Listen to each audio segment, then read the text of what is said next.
A Monster Calls Chapter 8, The First Tale.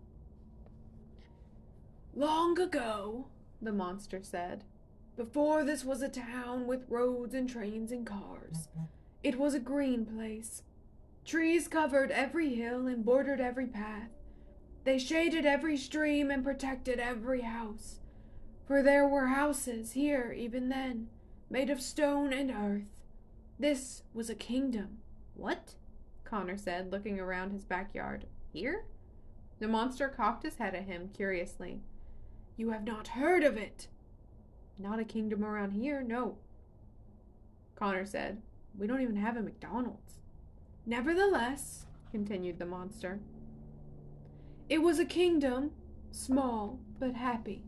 For the king was a just king, a man whose wisdom was born out of his hardship.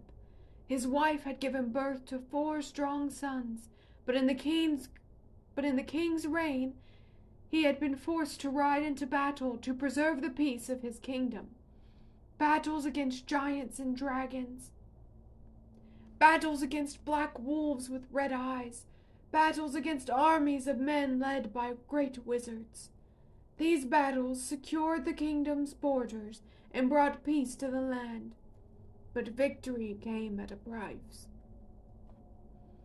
One by one, the king's 4 sons were killed by the fire of a dragon, or the hands of a giant, or the teeth of a wolf, or the spear of a man. One by one, all 4 princes of the kingdom fell, leaving the king only one heir, his infant grandson. This is all sounding pretty fairy tale-ish, Connor said suspiciously.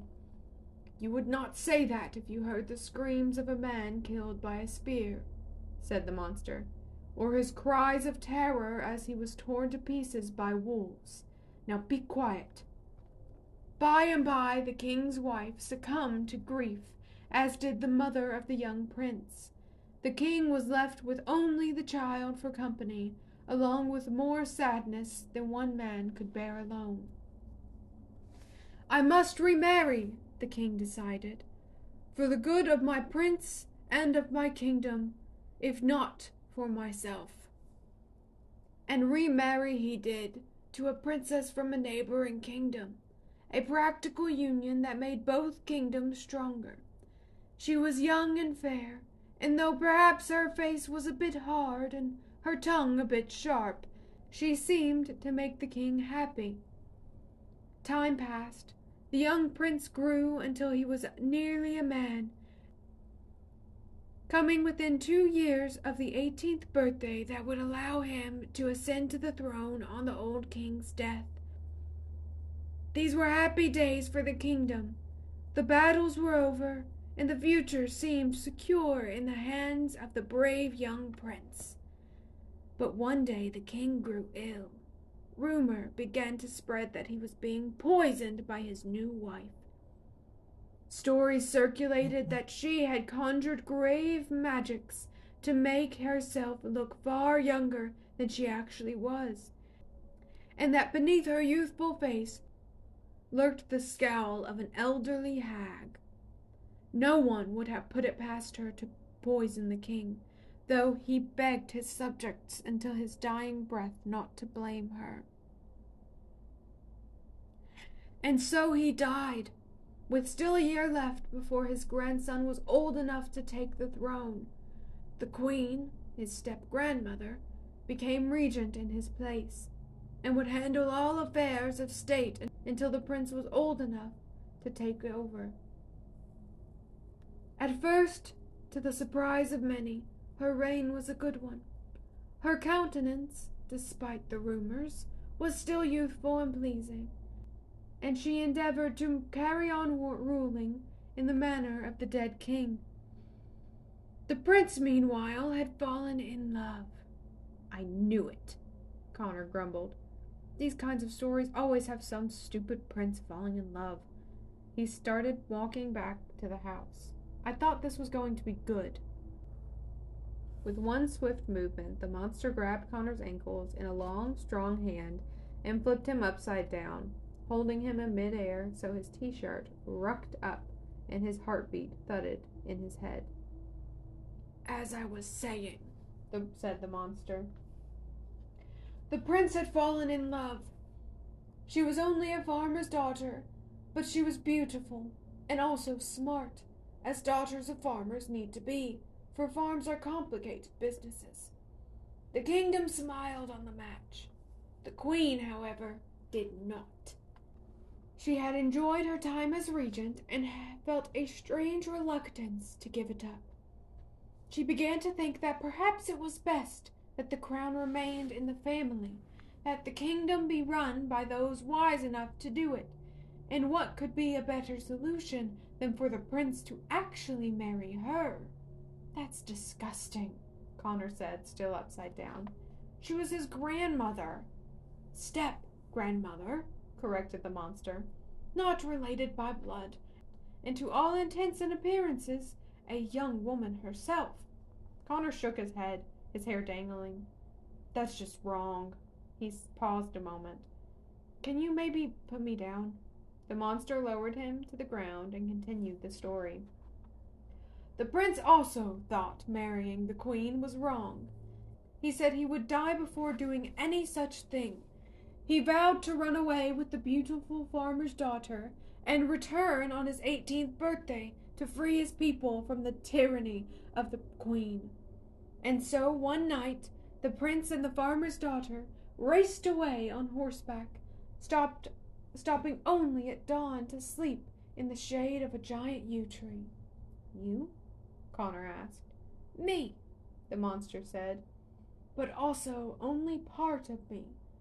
I can take any form of any size, but the yew tree is a shape most comfortable. The prince and farmer's daughter held each other close in the growing dawn.